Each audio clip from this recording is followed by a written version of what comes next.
Has peculiar challenges. On one hand, it needs to fix twin deficits, and on the other, growth needs to be revived. What are your thoughts?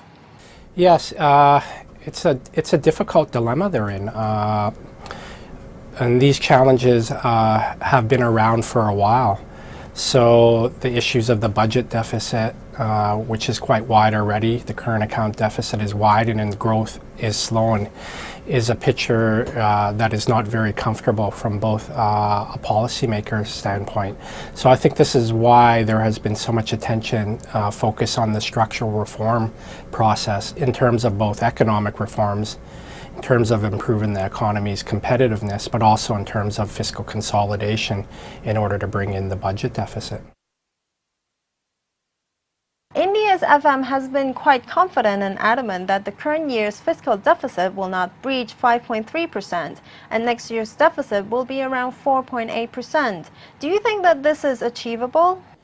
Well, all deficits to be our targets are always achievable. I guess the question comes down to a matter of willpower and the willingness to implement the measures that are needed to meet the target. As for the fiscal year 13 deficit, we're already 9 months into the year in terms of the data that's been released.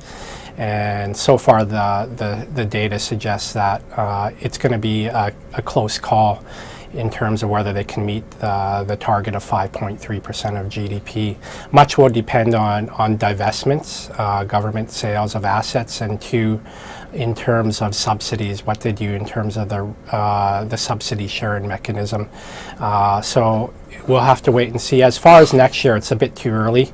Obviously, we're waiting for the budget at the end of this month on February the 28th to get an idea of the type of measures the government will put in place to meet the target of 4.8%. But obviously, a lot will also depend on just the general growth prospects. To attain these targets, India needs to cut the subsidy burden substantially.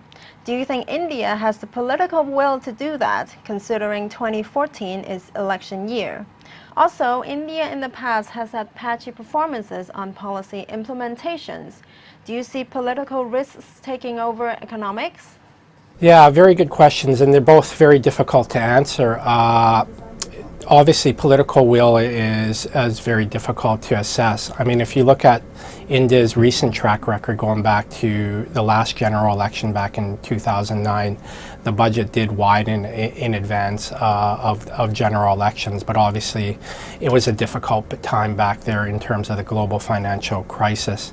And obviously when it comes down to to subsidies, reducing those subsidies and the overall structure of the budget, a lot does depend on politics, and India does have a complicated political process in terms of how the government or the ruling UNP deals with its coalition partners.